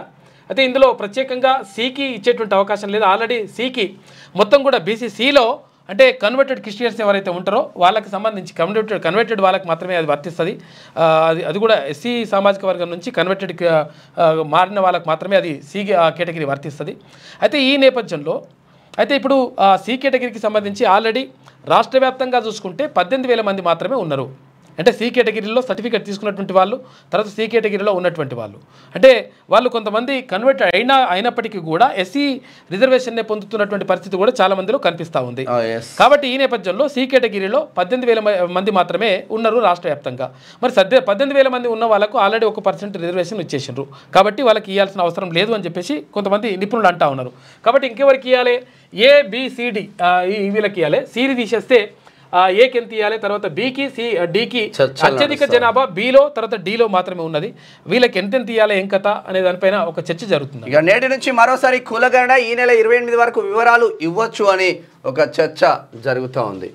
ఇక న్యూఢిల్లీ రైల్వే స్టేషన్లో తొక్కిసలాట, 15 మంది మృతి, మరో 10 మందికి గాయాలు, మృతుల్లో 3 చిన్నారులు, పలువురు పరిస్థితి విషమం. మహాకుంభమేళ కోసం ప్రత్యేక రైలు వేసిన రైల్వే శాఖ ప్రయాణికులు పెద్ద ఎత్తున రావడంతో తొక్కిసలాట. అబ్బురపరిచే అద్భుత లోకం. ఒక చెట్టు ఖరీదు 4 కోట్ల రూపాయలు. మరి అది ఎప్పటిదో తెలుసా? 3500 ఏళ్ల నాటిదంట. సినీ నటుడు ప్రభాస్, తర్వాత ఆసియా కుబేరుడు ముఖేష్ అంబానీ ఇంట్లో ఇలాంటి చెట్టు ఉందంట. వివిధ దేశాలకు చెందిన ఇటువంటి అరుదైన వృక్షాలు ఇక్కడ ఎన్నో. అదే చిలుకూరులో 150 ఎకరాల్లో 450 కోట్ల రూపాయలతో ఏర్పాటు చేసిన ఎక్స్పీరియన్స్ పార్క్.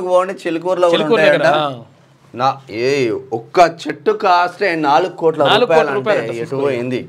3500 ఏళ్ల నాటిదంట చెట్టు కూడా. మళ్ళీ నిమ్స్ లో పిల్లలకు ప్రత్యేక క్యాన్సర్ విభాగం, 20 పడకలతో ఏర్పాటు. NIMS director doctor Beerappa. మంచి పని. అది పేదోళ్ళు నిజంగా అంటే వైద్యం గురించి పేదోడు ఒక ఆపరేషన్ కావాలంటే నిమ్స్ లో కొన్ని నెలల తరబడి ఉండాల్సిన పరిస్థితి ఉంది. కొన్ని నెలల తరబడి దారుణంగా ఉంటుంది పరిస్థితి. వాడు కనీసం రూపాయి పెట్టుకోలేని పరిస్థితి ఉంటుంది. ప్రైవేట్ ఆసుపత్రి పోదామంటే వాళ్ళు పీక్కు తింటూ ఉన్నారు. దారుణమైన పరిస్థితులు. ఈ ఒక్క వైద్యం పర్ఫెక్ట్గా అందితే ఈ రాష్ట్రంలో ఈ పరిస్థితులు కూడా ఉండవు. దారుణమైన పరిస్థితులు. గాంధీ హాస్పిటల్లో ఎంఆర్ఐ స్కాన్ ఒకటి ఉన్నదా, 2 ఉన్నాయా? 1, 2 ఉంటే కొన్ని వేల మంది ఎందుకనంటే అసలు యాక్చువల్గా గాంధీ హాస్పిటల్ గురించి ఎందుకు మాట్లాడుకుంటున్నాం, ఉస్మానియా హాస్పిటల్ గురించి ఎందుకు మాట్లాడుకుంటామంటే అత్యంత సీరియస్గా ఉండి, అంటే గ్రామాల్లో ఒకవేళ వైద్యం అందలేకపోతే వాళ్ళకి పరిస్థితి విషమిస్తే తప్పనిసరి పరిస్థితుల్లో అప్పుడు గాంధీకి కానీ ఉస్మానియా ఆసుపత్రికి కానీ తీసుకొస్తారు. ఎందుకంటే చాలామంది అనుకుంటారు అసలు యాక్చువల్గా గాంధీ హాస్పిటల్లో తర్వాత ఉస్మానియా హాస్పిటల్లో మరణాలు ఎక్కువ జరుగుతాయని. మరణాలు ఎక్కువ జరగడానికి కారణం ఏంటి అంటే కొన్ని ప్రైవేట్ హాస్పిటల్లో వేసినా కానీ ఇక బతకడు, ఇక పరిస్థితి మేము పట్టమంటారు అన్నట్టు, మేము తీసుకోము అని చెప్పేసి అంటారు కదా. అటువంటి వాటిని కూడా తీసుకోమనేటువంటి పరిస్థితి ఉండదు గాంధీ హాస్పిటల్లో కానీ ఉస్మానియా హాస్పిటల్లో కానీ. అప్పుడు గాంధీకి ఉస్మానియాకి తీసుకొస్తారు. తీసుకొచ్చినప్పుడు వాళ్ళకి చివరికి పరిస్థితుల్లో ఉంటారు కాబట్టి సాధ్యమైనంత వరకు బతకడానికి ప్రయత్నం చేస్తారు. అది వాళ్ళు వైద్యులు పనిచేస్తున్నారు. తర్వాత గాంధీ ఆసుపత్రుల్లో లేకపోతే ఉస్మానియా హాస్పిటల్లో ఒక్క ఎంఆర్ఐ స్కాన్ లేకపోతే 2 ఎంఆర్ఐ స్కాన్లు ఉంటే ఎన్ని వేల మందికి ఎంత జరుగుతుంది? అయితే సివియర్గా ఉన్న వాళ్ళు మాత్రమే ఇక్కడికి వస్తారు. సివియర్గా ఉన్న వాళ్ళకు మాత్రమే ఎంఆర్ఐ స్కాన్ కానీ లేకపోతే సిటీ స్కాన్ కానీ ఇవన్నీ అవసరం ఉంటాయి. ఆ అవసరం ఉన్న వాళ్ళకి డేట్ ఏమి ఇస్తారంటే 2 నెలల తర్వాత 3 నెలల తర్వాత స్కాన్ చేస్తామంటారు. 3 నెలల తర్వాత ఇప్పుడు వచ్చినోడు వీక్తాడు, చచ్చిపోతారా నాయన. యాస్టీజానా మనకు తెలిసిన ఒక జర్నలిస్ట్ మిత్రుడు ఈఎస్ఐ హాస్పిటల్ పోయిండు. ఈఎస్ఐ హాస్పిటల్ ఇక్కడ నోజిల్ ప్రాబ్లం అయితే పోయిండు. అప్పటికి 3-4 నెలల నుంచి ఆల్రెడీ మెడిసిన్ వాడుతూ ఉన్నారు. సార్ నాకు ఎమర్జెన్సీ ఉంది, మా తల్లిదండ్రులు జిహెచ్ఎంసీ లో పనిచేస్తారు, కూలీగా పనిచేస్తారు, నా పరిస్థితి బాగాలేదు, నేను ఒక జర్నలిస్ట్ గా పనిచేస్తాను, ఆపరేషన్ వాంటెడ్ అంటే ఆపరేషన్ 99% ఆపరేషన్లు చేయరంట. ఈ కాలయాపనే ఇగో ఎంఆర్ఐ స్కాన్ తీసిందంట ఒక 15 రోజుల తర్వాత రా రిపోర్ట్కే 15 రోజులు, నెల రోజులు పడతాయి. తీయడానికి టైం పెడతారు, తీసిన తర్వాత మళ్ళీ 15 రోజుల తర్వాత పోవాలి. ఈఎస్ఐ హాస్పిటల్ అట్లనే ఉంది, గాంధీ హాస్పిటల్ అట్లనే ఉంది, ఉస్మానియా అట్లనే ఉంది, ఎంజిఎం అట్లనే ఉంది. ఇక మన ఆసుపత్రులు ఇట్లా, ఇక ప్రైవేట్ ఆసుపత్రులు రాత్రికి రాత్రి బిల్డింగులు వేస్తూ ఉంటాయి, భజనలు చేస్తూ ఉంటారు. రాజకీయ నాయకులు రిబ్బన్లు కట్ చేయండి, రాజకీయ నాయకులు మంత్రులు పోయి హన్మకొండల రిబ్బన్లు కట్ చేయండి, మెడికవర్ హాస్పిటల్ కి కొంచెమైనా సిగ్గు అనిపిస్తలేదు మీకు. కాబట్టి ప్రభుత్వ వైద్యాన్ని ప్రభుత్వం ఆధ్వర్యంలో విద్యను బలోపేతం చేయాల్సిన అవసరం 1000% ఉన్నది. దీనివల్ల వలన పదే ఎందుకు చెప్తారంటే ఇగో ఇటువంటి పరిస్థితి ఉందని. ఎందుకంటే పేదవాడు ఒకవేళ హాస్పిటల్కి పోతే ఆ హాస్పిటల్లో వాళ్ళకు చికిత్స చేస్తూ ఉంటే, అంటే ప్రైవేట్ హాస్పిటల్కు కార్పొరేట్ హాస్పిటల్కి పోతే ఆ లోపల ఉన్న వాడు ఏమో పరిస్థితి ఏందో కానీ బయట నోడే చచ్చిపోయే పరిస్థితి ఉంటుంది. బయట నుండి హార్ట్ అటాక్ వచ్చేదాకా. ఎందుకు వీళ్ళకి చిత్తశుద్ధి లేదంటే ఈ ప్రైవేట్ ఇప్పుడు మనకున్న పాలకులు ఎవరైతే గత పాలకులు ఎవరైతే ఉన్నారో ఇప్పుడు ప్రతి హాస్పిటల్లో వీళ్ళ వాటా ఉన్నది. ఇప్పుడున్న మంత్రుల వాటా కూడా ప్రెసెంట్ హాస్పిటల్లో ఉన్నది. వీళ్ళు విద్యా సంస్థలు ఉంటాయి, వీళ్ళకు పేదోడి కోసం ఎట్లా ఉంటాయి, ఈ హాస్పిటల్ ఉంటాయి, అందుకని ఇది కానియర్ అన్నట్టు. 18 మెట్లు ఎక్కగానే అయ్యప్ప దర్శనం, ఫ్లైఓవర్ బ్రిడ్జ్ తొలగింపు మార్చి 14 నుంచి అమలు, ఇరుముడితో వస్తే నేరుగా దర్శనం. ఇరుముడితో వచ్చిన వాళ్ళకు అంటే ఇక్కడ ఇరుముడు కట్టుకుని వచ్చిన వాళ్ళకు నేరుగా దర్శనం ఉంటుందంట. అయ్యప్ప స్వామి కేరళలో అయ్యప్ప స్వామికి సంబంధించి 18 మెట్లు, 18 మెట్లే కదా ఉండేది కదా. శాస్త్ర సన్నిధిలో అభిషేకం, ధర్మశాస్త్ర సన్నిధిలో అభిషేకం, ఆవు నెయ్యి తెచ్చినాను అయ్యప్ప, నీకు నెయ్యాభిషేకం అయ్యప్ప, పుట్ట తేనె తెచ్చినాను అయ్యప్ప, నీకు తేనాభిషేకం అయ్యప్ప. ఇట్లా నిజంగా అద్భుతంగా భక్తితోటి జరుపుకునేటువంటి ఏదైతే అయ్యప్ప ఇరుముడులు అంటే కొంతమంది వేరే వేస్తారేమో కానీ 100% భక్తి శ్రద్ధలతోటి అయ్యప్ప ఎవరైతే భక్తులు ఉంటారో 100% వాళ్ళు అదే ధ్యాసలో ఉంటారు. నిజంగా అది గొప్ప విషయం.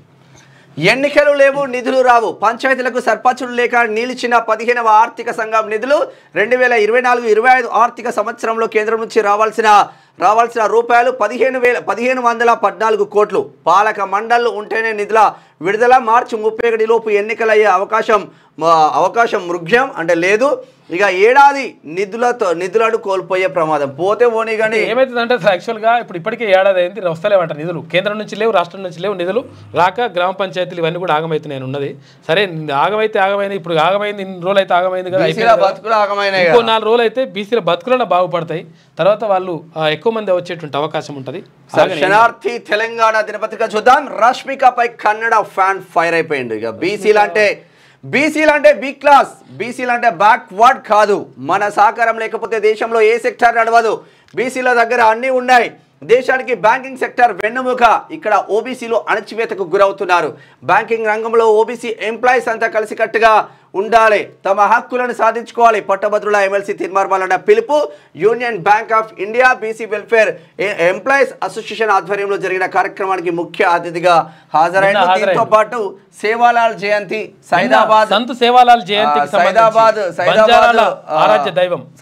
హైదరాబాద్ లో నిన్న పెద్ద ఎత్తున జరిగింది. అక్కడికి కూడా నిన్న అన్న వెళ్ళి లంబాడాలకు సంబంధించి ఆరాధ్య దైవమైన 286వ జయంతి మార్గదర్శకుడు. నిజంగా కూడా సంత సేవాలాల్ అంటే అసలు యాక్చువల్గా అంటే వాళ్ళు ఆరాధ్య దైవంగా పూజిస్తారు. సేవాలాలకు జయంతికి సంబంధించి రాష్ట్ర ప్రభుత్వం అంటే ఆధ్వర్యంలో అధికారికంగా నిర్వహించడం ఒక మంచి విషయం, మంచి పరిణామం అది. ఇక బీసీలు అంటేనే బిగ్ క్లాస్ అని, బీసీలు అంటే బ్యాక్వర్డ్ క్లాస్ కాదని ప్రశ్నించే గొంతుక ఎమ్మెల్సీ తీర్మార్మలన్న అన్నారు. బీసీలంతా సంఘటితం కావాల్సిన అవసరం ఉందని, బ్యాంకింగ్ రంగంలో ఓబీసీలు తీవ్ర వివక్షకు గురవుతున్నారని ఆవేదన వ్యక్తం చేశారు. Union bank of India BC employees association ఆధ్వర్యంలో హైదరాబాద్ టూరిజం ప్లాజాలో శనివారం జరిగిన కార్యక్రమానికి శాసనమండలి సభ్యులు తీర్మార్మలన్న ముఖ్య అతిథిగా హాజరై మాట్లాడారు. ఇక దేశంలోని అనేక బ్యాంకులు కలిస్తేనే యూనియన్ బ్యాంక్ ఆఫ్ ఇండియాగా బలపడిందని, అలాగే బీసీలు వేరువేరు కులాలు అయినప్పటికీ అందరూ ఒకటేనన్నారు. బ్యాంకింగ్ సెక్టార్ అనేది ఈ దేశ ఆర్థిక వ్యవస్థకు హార్ట్ లాంటిదని, ఆ దేశం నడవాలన్నా కుదేలు కావాలన్నా బ్యాంకింగ్ల పనితీరుపైనే ఆధారపడి ఉంటుందన్నారు. ఇంతటి కీలకమైన వ్యవహారంలో కీలక పదవుల్లో ఓబీసీలే ఎక్కువ మంది జనరల్ మేనేజర్గా ఉండాలన్నారు. అయితే ఓబీసీల నుంచి ఆ చర్చ మొదలైతేనే బ్యాంకింగ్ సెక్టార్లో ఓబీసీలకు అవకాశాలు పెరుగుతాయన్నారు. అయితే బీసీలు పేదలు కాదని, ఈ దేశమే బీసీలదన్నారు. అసలు ఈ దేశంలో ఏ సెక్టార్ కూడా బీసీ సహకారం లేనిదే నడవడం అసాధ్యమన్నారు. వరంగల్ బీసీ సభకు హైదరాబాద్ నుంచి హెలికాప్టర్ పెడితే కొందరు జీర్ణించుకోలేకపోతున్నారన్నారు. కానీ బీసీలు ఒక్క పూట ఛాయ్ బంద్ చేస్తే హెలికాప్టర్ వస్తుందన్నారు. అయితే ఆదివారం మటన్ బంద్ చేస్తే బీఆర్ఎస్ పార్టీని కొనేయచ్చు అన్నారు. అన్ని రకాలుగా ఇంతటి శక్తివంతమైన బీసీలను పట్టుకొని మేము బ్యాక్వర్డ్ అంటదేంది కాదు, మేము ముమ్మాటికి బిగ్ క్లాస్ బెస్ట్ క్లాస్ బీసీల దగ్గర నుంచి ఇవన్నీ అంటే విషయం ఏంటంటే యాక్చువల్గా అయితే ఎందుకు అన్నాడు అసలు యాక్చువల్గా చాలామంది ఇది చర్చ జరుగుతూ ఉంది. అంటే బీసీలు హెలికాప్టర్ ఎత్తి తప్పు, ఈ మొన్నటిదాకా చెప్పులు లేనోళ్ళు లక్షల కోట్ల రూపాయలు లేనోళ్ళు వాళ్ళు సంపాదించుకుంటే తప్పు లేదు, వాళ్ళ గురించి ఎవడు అడగడు, వాడు మాట్లాడాడు. కానీ ఎక్కితే అసలు యాక్చువల్గా ఎందుకు ఎక్కాల్సి వచ్చిందో కూడా అసలు యాక్చువల్గా ఇంకా వివరణ కూడా మనం ఇచ్చేటువంటి ప్రయత్నం చేస్తాం. విషయం ఏంటంటే ఎందుకంటే ఎక్కువదని కాదు, 100% ఎక్కాల్సిందే, 100% కొనాల్సిందే కూడా. ఎందుకంటా ఉంటాం అంటే విషయం ఏంది, ఇప్పుడు వాళ్ళు లక్షల కోట్లు సంపాదించుకొని, వేల కోట్లు సంపాదించుకొని రకరకాలుగా అక్రమం చేస్తే తప్పులేదు. కానీ అసలు యాక్చువల్గా ఆ రోజు హెలికాప్టర్ ఎందుకు పెట్టాల్సి వచ్చిందంటే, ఇక్కడ ఢిల్లీ నుంచి అక్కడ పిపి మండల్ గారి మనవడు వచ్చిండు. ఆయన సూరజ్ మండల్ యాదవ్ ఆయన వచ్చిండు. వచ్చిన తర్వాత అక్కడ నుంచి ప్రొఫెసర్ ఆయన తర్వాత ఇక్కడ తమిళనాడు నుంచి రాజ్యసభ ఎంపీ విల్సన్ వచ్చిండు. తర్వాత ఇంకొకటి ఏంటంటే ఉత్తరప్రదేశ్ నుంచి కూడా ఒక ఎంపీ రావాల్సి ఉండే. అయితే ఈ ముగ్గురి కోసం ప్రత్యేకంగా ఒక అంటే హెలికాప్టర్ ఏర్పాటు చేయాల్సి వచ్చింది. కారణం ఏంటి అంటే ఆ తర్వాత రోజే వాళ్ళ షెడ్యూల్ ప్రకారం తర్వాత తెల్లారి మళ్ళీ పోయి పార్లమెంట్ సెషన్లో పాల్గొనాలంటే వీళ్ళని తొందరగా తీసుకుపోయి అక్కడ హన్మకొండకు తీసుకుపోయి ఆ సభలో మాట్లాడించి తర్వాత మళ్ళీ హెలికాప్టర్ని ఇక్కడ పంపించేస్తే వాళ్ళు నైటే మళ్ళీ వాళ్ళు ఢిల్లీకి వెళ్ళిపోవాలి. ఢిల్లీకి వెళ్ళిపోయిన తర్వాత తెల్లారి వాళ్ళు పార్లమెంట్ సమావేశంలో పాల్గొనాల్సి ఉంటుంది. కాబట్టి వాళ్ళ కోసం ప్రత్యేకంగా అది హెలికాప్టర్ ఏర్పాటు చేయడం జరిగింది. హెలికాప్టర్ ఏర్పాటు చేసినప్పుడు మరి అందులో మరి ముగ్గురే కాదు పోయేది కాదు కదా. కాబట్టి అక్కడ ఆర్ కృష్ణయ్య గారు తర్వాత ఇక్కడ దీన్వన్ మల్లన్న వీళ్ళందరూ కూడా కలిసిపోయింది. దీన్ని ఇక అసలు హెలికాప్టర్ చెప్తారా, హెలికాప్టర్ ఎక్కడికి వెళ్ళి వచ్చింది, చాయ్ బిస్కెట్ క్యాన్ నుంచి హెలికాప్టర్ ఎట్లా వచ్చింది, ఇటువంటి లంగకతరని మాటలన్నీ కూడా జరిగినాయి. తర్వాత ఇంకొకటి అండి, హెలికాప్టర్ కొంటామని చెప్పేసి అంటే హెలికాప్టర్ కొంటామంటే హెలికాప్టర్ కొనని పైసలు ఎత్తుకెళ్ళి వచ్చింది దీన్వన్ మల్లన్నకు. ఇగో ఇవోటి చేస్తాం. వల్ల విషయం ఏంటంటే బీసీలు బిగ్ క్లాస్, తెలంగాణలో 61% మంది బీసీలే ఉన్నారు. 61% మంది బీసీలే ఉన్నప్పుడు 61%, 62% ఉన్నారు కదా. అయితే ఇప్పుడు ఎంత అనుకుంటున్నాము, ఒక చిన్నగా మనం తక్కువ ఏం వేసుకుందాం, వదిలేసేయి. తక్కువ 4 కోట్ల మంది వేసుకుందాం. అసలు యాక్చువల్గా 4,20,00,000 మంది అవుతారో 4,30,00,000 మంది దాకానో ఇప్పుడు లెక్క వస్తుంది మనకు. 4 కోట్ల మంది వేసుకుందాం మనం. ఎందుకంటే 3,95,40,000 అని చెప్పేసి 2020లో చెప్పారు కదా ఆధార్ కార్డుల నెంబర్లు. ఆధార్ కార్డు నెంబర్ ఒక్కొక్కరికి 2 ఏముండే, ఒకటే ఉంటుంది. కాబట్టి సౌండ్ క్లియర్గా లేదు, సౌండ్ కొంచెం ప్రాబ్లం వస్తుందంట చూడు. అయితే ఇక్కడ ఏమవుతుంది మరి 4 కోట్ల మంది అనుకుందాం మనం. 4 కోట్ల మంది అంటే 60% ఎంత అవుతుంది? 4 కోట్లలో 60% చూసుకుంటే ఇప్పుడు 50% అయితే 2 కోట్లు. తర్వాత 60% అంటే ఎంత అవుతుంది? 2,40,00,000 మంది అవుతారు. 2,40,00,000 మంది, 2,20,00,000 మంది అవుతారు. మరి 2,20,00,000 మంది మనిషి 10 రూపాయలు వేస్తే ఎంత అవుతుంది? ఆ లెక్కలే కంప్లీట్ గా చెప్పింది తప్ప 2,20,00,000 మంది మనిషి 10 రూపాయలు వేస్తే హెలికాప్టర్ కొంటారని కాదు. 2 కోట్ల మంది మనిషి 10 రూపాయలు వేస్తే 22 కోట్లు అవుతాయి. జస్ట్ చాయ్ పైసలు వేస్తే 20 కోట్ల రూపాయలు అవుతాయి. కాబట్టి ఇట్లా చాయ్ పైసలు కాదు, ఒకరోజు మటన్ పైసలు పెట్టుకుంటే ఎంత అవుతుంది? హెలికాప్టర్ వస్తారని అన్నాడు. తప్పేమున్నది? కాబట్టి బీసీలు అనుకుంటే ఏమైనా చేయగలరు. బీసీల దగ్గర పైసలు లేవంటే పైసలు ఉండాల్సిన అవసరం ఏం లేదు. బీసీలు మనిషి ఒకరోజు మటన్ అంటే సండే రోజు ఒక మటన్ బంద్ చేసి 500 రూపాయలు అట్లా వేసేస్తే 100 కోట్ల రూపాయలు అవుతాయి. పెద్ద విషయం కాదు. కాబట్టి బీసీల దగ్గర పైసలు లేవు కాదు, బీసీలు బిగ్ క్లాస్, బెస్ట్ క్లాస్. కాబట్టి బీసీలు బ్యాక్వర్డ్ క్లాస్ చేయకండి, వెనుకకు నెట్టేయబడినటువంటి క్లాస్ అని చెప్పేసి తీర్మానంలో చెప్తా ఉన్నాడు. అది 100% వాస్తవం.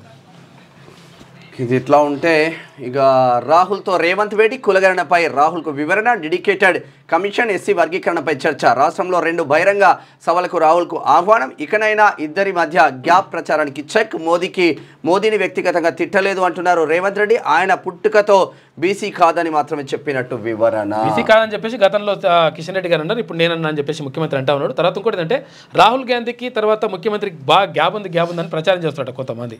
అటువంటి గ్యాప్ ఏం లేదురా ఆయన. ఆయన పిసిసి అధ్యక్షుడు ఉన్నప్పటి నుంచి రాష్ట్ర దేశంలో ఉన్నాయే కొన్ని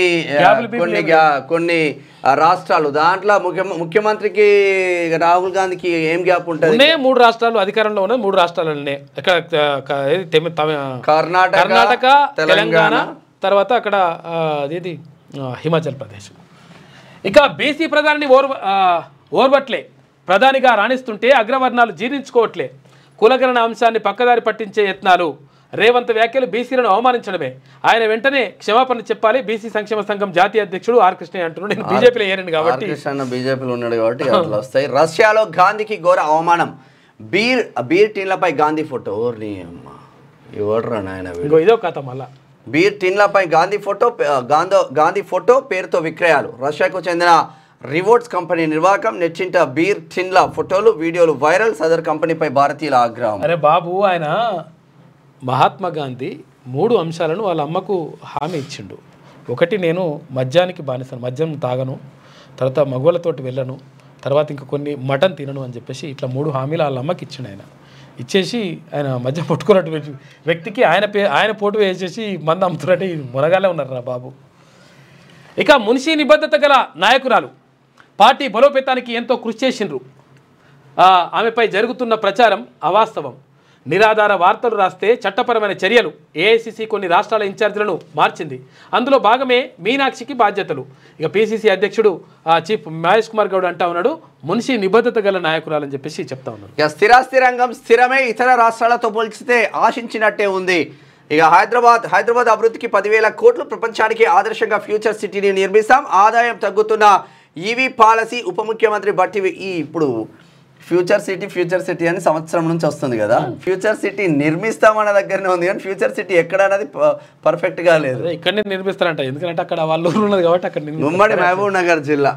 ఇక ప్రజాస్వామ్యం అద్భుతం, ప్రజాస్వామ్యంపై ఆశావాదంతో జీవిస్తున్నాం, ఎన్నికల ప్రక్రియపై విశ్వాసం ఉంది. కేంద్ర విదేశాంగ మంత్రి జయశంకర్ అంటుండు, ప్రజాస్వామ్యం తిండి పెట్టదన్న అమెరికా సెనేటర్కు కౌంటర్ ఇచ్చిండు. మ్యూనిచ్ సెక్యూరిటీ కాన్ఫరెన్స్కు హాజరైన ఆయన. నిజంగా కూడా జయశంకర్ అద్భుతమైనటువంటి వ్యక్తి, మంచి సబ్జెక్ట్ ఉన్నటువంటి వ్యక్తి. ఇక రాజా సింగ్ మంచోడు, ఆయనను రెచ్చగొట్టదు, ఏదైనా అంతర్గతంగా మాట్లాడుకోవాలి, కేంద్ర మంత్రి బండి సంజయ్. వాస్తవం, అది నిజంగా కూడా వాస్తవం. రాజా సింగ్ని అనవసరంగా రెచ్చగొట్టి తర్వాత ఆయనని అట్లా ఇబ్బంది పెట్టే ప్రయత్నం చేస్తున్నారు, కొంతమంది చేస్తున్నారు. గతం నుంచి కూడా జరుగుతూ ఉంది. ఏ ఒక్కరు గెలవనప్పుడు రాజా సింగ్ ఒక్కడే గెలిచిండు. గెలిచినప్పుడు ఆయన అప్రిషియేట్ చేయాల్సింది పోయి కొంతమంది కావాలని చెప్పేసి, గతంలో అధ్యక్షులుగా పనిచేసిన వాళ్ళు కూడా వాళ్ళు నన్ను కావాలని చెప్పేసి రాజాసింగ్ ఇబ్బంది పెడతా ఉన్నారంట. బీసీ అయినందుకే నన్ను ఇబ్బంది పెడుతున్నారని చెప్పేసి రాజాసింగ్ బాధపడతా ఉన్నాడు. ఆయన కూడా క్వశ్చన్ చేస్తా ఉన్నాడు. భారతీయ జనతా పార్టీలో అధ్యక్షుడు రెడ్డినే, ఇక సభాపక్ష నేత రెడ్డినే, అందరూ రెడ్డిలకు ఇచ్చుకుంటూ పోతా ఉంటే ఎటు పోవాలి? తమ పార్టీ ఎమ్మెల్యే రాజాసింగ్ చాలా మంచి మనిషి అని, ఆయనను రెచ్చగొట్టొద్దని కేంద్ర హోంశాఖ సహాయ మంత్రి బండి సంజయ్ అన్నారు. శనివారం బండి సంజయ్ మీడియాతో మాట్లాడారు. రాజాసింగ్ హిందూ ధర్మం కోసం కంకణబద్ధుడైన నాయకుడిగా చేస్తారన్నారు. ఆయనకు బీజేపీ అంటే వల్లమారిన ప్రేమాభిమానాలు ఉంటాయన్నారు.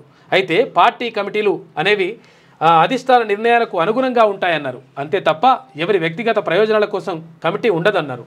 అధిష్టానం ఇచ్చిన ఆదేశాలను రాష్ట్ర, జిల్లా, మండల, బూత్ స్థాయి కమిటీలు శిరసా వహించక తప్పదన్నారు.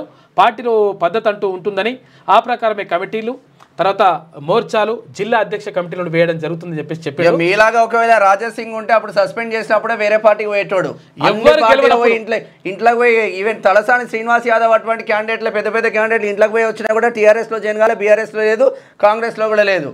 అంటే ఒక పార్టీ నిబద్ధత ఎట్లా ఉంటుందో రాజాసింగ్ చూసి నేర్చుకోండి. 100% రాజాసింగ్ మంచి నాయకుడు. ఇక మహాకుంభమేళా గడువును పెంచాలి. గతంలో 75 రోజులు జరిగేవి, ఈసారి కుదించడం సరికాదు. హిందువులకు 12 ఏళ్లకు ఒకసారి వచ్చే పండుగ ఇది. యూపీ సర్కార్ సరైన నిర్ణయం తీసుకుంటుందని ఆశిస్తున్నా ఎస్పీ అధినేత అఖిలేష్ యాదవ్. హిందువులకు సంబంధించి నాకు బ్రోకరిజం రాదు, వేధింపులు తట్టుకోలేకపోతున్నా, ఎమ్మెల్యే రాజాసింగ్ సంచలన కామెంట్స్ చేసి. అట్లనే యూపీలో మరో ప్రమాదం, బొలేరాను ఢీకొచ్చిన బస్సు, 10 మంది మృతి.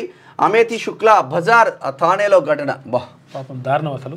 ఇది శనార్థిలో ఉన్నటువంటి బీసీలు అంటే బి క్లాస్ అని చెప్పేసి రాజాసింగ్ నాకు బ్రోకరిజం రాదు అని చెప్పేసి ఆయన అంటున్నాడు. అది ఒకసారి నేటి మాట చూద్దాం, శనార్థి నేటి మాట చూద్దాం.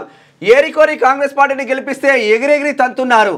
ప్రజాపాలన అంటూనే నాయకులు రైతులను అడ్డి విరగొడుతున్నారు. సంక్షేమ పథకాల మాట దేవుడెరుగు. రైతు భరోసా పేరిట 1000 ఎకరాల ధరణిలో మాయమవుతున్నాయి. పెట్టుబడి సాయం ఎగ్గొట్టేందుకు లక్షల ఎకరాలు బ్లాక్ లిస్టులో పెట్టిన అధికారులు. సోషల్ మీడియాలో కూడై కూసిన అన్నదాతలు లవోదిబో అని మొత్తుకుంటున్న నిమ్మకు నీరెత్తినట్టు వ్యవహరిస్తున్న నేతలు, సమస్యలను దాటవేస్తున్న ప్రజాప్రతినిధులు. అయితే ఒక్కొక్కటి కాంగ్రెస్ పార్టీ అనుకోని బడుగు బలహీన వర్గాల ప్రజలు ఎన్నో ఆశలతో ఓట్లేసి అధికారాన్ని అప్పజెప్పితే గత పాలకుల తీరుగానే ప్రవర్తిస్తున్నారు. ఒంటె పెదవులకు నక్క ఆశపడ్డట్టే చేస్తున్నారు. 6 గ్యారెంటీలు అమలు అయితేయో లేదో కానీ ప్రజల పంచప్రాణాలు మాత్రం గాలిలో కలిసినట్టు ఉన్నాయని చెప్పేసి పెద్దపల్లి రాజన్న ఆవేదనగా కాంగ్రెస్ పార్టీ పైన బాధతో రాసిండు. ఇది ఇట్లా ఉంటే ఒకసారి పల్లవి చూద్దాం. లవ్ జిహాదీకి వ్యతిరేకంగా మహా సర్కార్ అడుగులు డీసీపీ నేతృత్వంలో ప్రత్యేక కమిటీ వేసిన మహారాష్ట్ర సర్కార్ రాష్ట్రంలో ప్రస్తుత పరిస్థితులపై కమిటీ అధ్యయనం. లవ్ జిహాద్, బలవంతపు మత మార్పిడి ఫిర్యాదులపై చర్యలు, వాటిని అడ్డుకునేందుకు పలు అంశాలతో ప్రభుత్వానికి కమిటీ నివేదిక. ఈ లవ్ జిహాదీ పేరుతోటి మొత్తం ప్రత్యేకంగా ఇక్కడ హిందూ ఎవరైతే మహిళలు ఉంటారు కదా, వాళ్ళని టార్గెట్ చేసి ట్రాప్ చేసి తర్వాత రకరకాలుగా అట్లా తీసుకొని ఆ తర్వాత పెళ్లి చేసుకొని ఆ తర్వాత యూజ్ అండ్ త్రో చేసుకొని ఆ తర్వాత ఏం చేస్తున్నారంటే మత మార్పిడిలు చేసేటువంటి ప్రయత్నం చేస్తా ఉన్నారు. జిహాదీని అడ్డుకోవాలని చెప్పేసి మహారాష్ట్ర ప్రభుత్వం నిర్ణయం తీసుకున్నది. ఇది ఎట్లా ఉంటే కులగణన రీసర్వే నేటి నుంచి ఈ నెల 28 వరకు సర్వే నిర్వహించనున్న ఎమ్యునరేటర్లు కులగణనలో వివరాలు నమోదు చేసుకొని వారికి మరో ఛాన్స్. జిహెచ్ఎంసీ ఆధ్వర్యంలో ప్రత్యేక కాల్ సెంటర్, దీనికి కాల్ చేయండి. జిహెచ్ఎంసీ ఆధ్వర్యంలో 040211111 అంటే 7 1s ఉన్నాయి. ఏర్పాటు చేస్తూ ఉన్నారంట. 040211111 తర్వాత 7 1లు 2 + 7 1లు ఉంటాయి. దానికి టోల్ ఫ్రీ నెంబర్ ఉన్నది. ఉదయం 9 గంటల నుంచి సాయంత్రం 5 గంటల వరకు కాల్ సెంటర్. రాష్ట్రంలో 3.56 లక్షల కుటుంబాల సర్వేలో పాల్గొనలేదన్న అధికారులు. 3.56 లక్షల కుటుంబాలు కాదు, ఇక్కడ చాలా కుటుంబాలు లెక్క వస్తుంది. పదవులపై నో టాకింగ్. కాంగ్రెస్ అగ్రనేత రాహుల్తో సీఎం రేవంత్ రెడ్డి భేటీ అయ్యిండు. ఢిల్లీ పర్యటనలో కేబినెట్ విస్తరణ, పీసీసీ కూర్పు కొలిక్కి వస్తాయని నేతల్లో ఆశలు. కానీ మంత్రివర్గ విస్తరణ, పీసీసీ పదవులపై చర్చ జరగలేదన్న సీఎం రేవంత్ రెడ్డి. ఇక కేబినెట్ విస్తరణ నా ఒక్కడి నిర్ణయం కాదని స్పష్టం చేసిన ముఖ్యమంత్రి. కేబినెట్ నిర్ణయం నేను ఒక్కడినే తీసుకోను, మంత్రిమండలి అది ముగ్గురు నలుగురు మంత్రులని ఆర్కే రాస్తున్నాడు. రాహుల్ గాంధీతో తనకు ఎలాంటి గ్యాప్ లేదని వెల్లడి. ప్రధాని మోడీ హోదాను అగౌరవపరచలేదు, ఉన్నది ఉన్నట్టుగా నిజం మాట్లాడాను. ప్రతిపక్షాలు కావాలనే కులగణనపై లేనిపోని రాద్ధాంతం చేస్తున్నాయి. అయితే ప్రజలకు హామీ ఇచ్చింది నేను, అమలు చేయకపోతే అడిగేది నన్నే. ఢిల్లీలో చిట్చాట్లో ముఖ్యమంత్రిగా రేవంత్ రెడ్డి మాట్లాడాడు. 100% ఇట్లా ఇది మాత్రం మంచి నిబద్ధత ఉన్నమాట. ఇది ఇక మద్యం సేవించే మహిళలు అస్సాంలోనే ఎక్కువ అంట.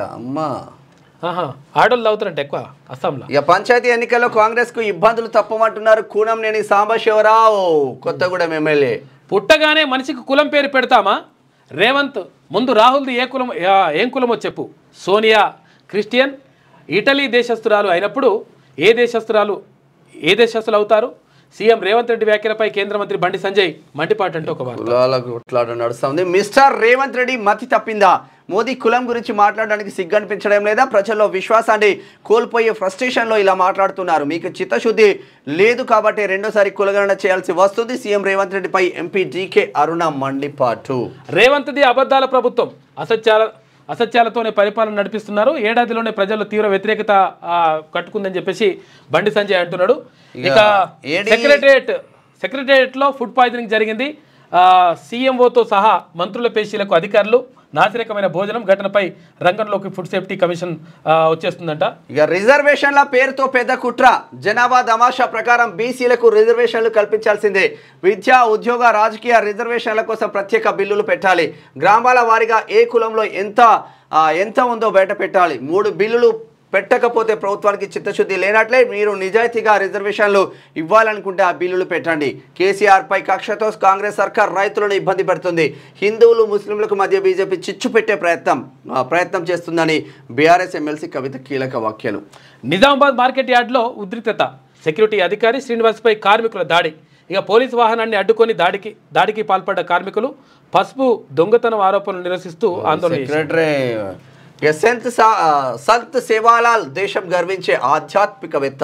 సమాజ శ్రేయస్సు కోసం ఆయన ఎంతో చేశారు. టీచర్ ఎమ్మెల్సీ బీజేపీ అభ్యర్థి మల్కా కొమరన్న. ఇది పల్లవిలో ఉన్నటువంటి ప్రధాన కథనాలు. అయితే ఒకసారి ఈనాడు చూద్దాం. ఆన్లైన్ బూచాడి ఆట కట్టించండిలా పిల్లల్లో వ్యసనంగా మారుతున్న గేమింగ్స్. ప్రపంచవ్యాప్తంగా 10 నుంచి 19 ఏళ్ల పిల్లల్లో 1.3% మందిలో, భారత్లో అలాంటి వారు 19.9% మంది. గేమింగ్ కన్సోల్స్ పేరెంటల్ కంట్రోల్ వినియోగించాలంటున్న టీజీసీఎస్బీ. మరి గేమింగ్ యాక్చువల్గా ఈ గేమ్లు ఆడుతున్నారు. ఏంటిది ఫోన్ చూస్తాడు, ఫోన్ చూసేసి గేమ్లు ఆడుతుంటాడు. గేమ్లు ఆడేది కుట్ర తప్పించుకుంటూ చెప్పేసి చిన్న చిన్న డబ్బులతో స్టార్ట్ చేస్తారు. మళ్ళీ ఏమవుతుంది, ఇది ఏమవుతుందంటే అసలు యాక్చువల్గా ఇంతకుముందు ఏదో ఉండే కదా, అది ప్రమాదకరమైన గేమ్. అదే భరత్, అదే ఇట్లా ఉంటుంది, ఇట్లా గన్నులతో ఆడుతూ కొడతారు చూడు, పబ్జీ. ఇగో ఈ పబ్జీ ఉండే, ఈ పబ్జీతో దీంతో ఏమవుతుందంటే పిల్లల మానసిక స్థితి కూడా మారిపోతుంది. మొత్తం దాంట్లోకి వెళ్ళిపోతారు వాళ్ళు. దీంతో మొత్తం కూడా ఒక మానసికంగా ఇబ్బంది పడడంతో పాటు వాళ్ళు క్రూరంగా కూడా తయారయ్యేటువంటి ప్రమాదం ఉంటుంది. ఎందుకంటే వీడు మొత్తం కొట్టేదంతా కూడా ఇట్లా కొట్టొచ్చు, చంపేయొచ్చు అనేటువంటి ఒక దాంట్లో ఉంటారు. తర్వాత ఇక్కడ మొత్తం ఫోన్లకు అడిక్ట్ అయిపోతున్నారు. అడిక్ట్ అయిపోయి వాళ్ళు పబ్జీ ఆడుతున్నారా లేకపోతే పిబ్జీ ఆడుతున్నారా, ఇంకో దానికి పబ్జీని బ్యాన్ చేసిన తర్వాత మళ్ళీ ఇంకో కొత్త గేమ్లు వచ్చేసినాయి, వాటిని ఆడుకుంటా ఉన్నారు. కాబట్టి పిల్లలపైన ఒక నిఘా వేసి పెట్టండి. చాలాసార్లు చెప్తా ఉన్నాం మనం, పిల్లలపైన 100% నిఘా వేసి పెట్టాలి. వాడు గంజాయి తాగుతున్నాడా, లేకపోతే ఏమైనా డ్రగ్స్ తీసుకుంటుండా, లేకపోతే ఈ పబ్జీలు ఏమైనా ఆడుతున్నాడా, లేకపోతే ఆన్లైన్ వ్యసనాలకి ఏమైనా బానిస అవుతున్నాడా, ఇంకా ఆన్లైన్లో ఇంకేమైనా చాట్ చేస్తున్నాడా, ఇవన్నీ కూడా ఒక కంట కనిపెట్టండి. ఎందుకంటే చాలా ఇంపార్టెంట్ ఇది. మేము చూడంలే, మేము మా పని మేము చేసుకుంటామంటే వాని పని బాగా చేసుకుంటాడు, మీకే దెబ్బ పడతాయి లెక్క. కాబట్టి జాగ్రత్తగా ఉండండి, చాలా ఇంపార్టెంట్ ఇది. అయితే విషయం ఏంటంటే, హైదరాబాద్ అంబర్పేటకు చెందినటువంటి ఓ ఇంటర్ విద్యార్థి 16 సంవత్సరాల నాడు ఆన్లైన్ ఆటకు అలవాటు పడ్డాడు. తర్వాత బానిసగా మారాడు. తొలుత తన తాత సెల్ ఫోన్లో 1500 రూపాయలు వెచ్చించి గేమ్లు ఆడిన అతడు తర్వాత తల్లి బ్యాంకు ఖాతా నుంచి ఆన్లైన్లో చెల్లింపులు మొదలుపెట్టాడు. ఓసారి ఆమె నగదు ఉపసంహరణ నిమిత్తం బ్యాంకుకు వెళ్ళగా 27 లక్షల రూపాయల సొమ్ము విత్డ్రా అయినట్టు తెలియడంతో హతాశురాలైంది. తన పేరిట ఉన్న మరో బ్యాంకు ఖాతాను తనిఖీ చేయగా అందులోనూ 9 లక్షల రూపాయలు మాయమయ్యాయి.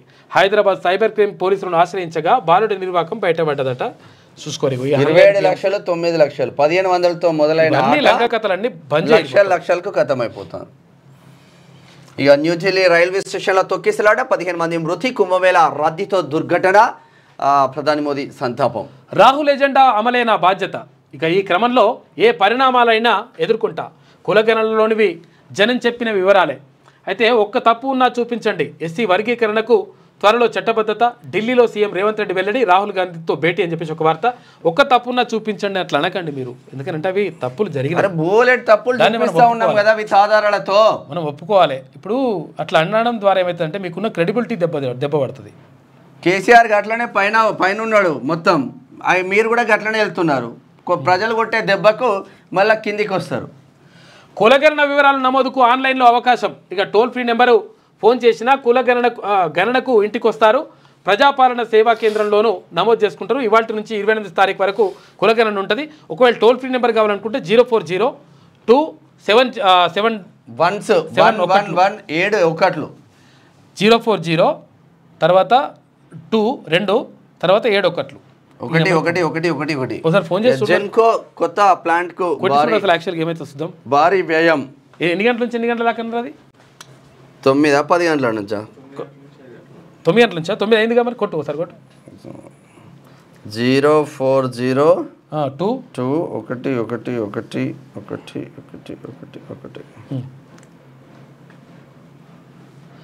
జాగ్రత్త, తెలియని నంబర్ల నుండి మీకు వీడియో కాల్స్ చేసి మేము పోలీస్, సిబిఐ, కస్టమ్స్ లేదా జడ్జ్ అని చెప్పి సైబర్ నేరగాలు కావచ్చు. వెంటనే నేషనల్ సైబర్ హెల్ప్ లైన్ 1330కి ఫిర్యాదు చేయండి. జారీ చేసిన వారు కుల సర్వే నమోదు కోసం జిహెచ్ఎంసీ ఫిర్యాదుల నమోదు కోసం 2 నొక్కండి. Press 1 for caste survey, press 2 for GHMC clearance. నమస్తే సర్వ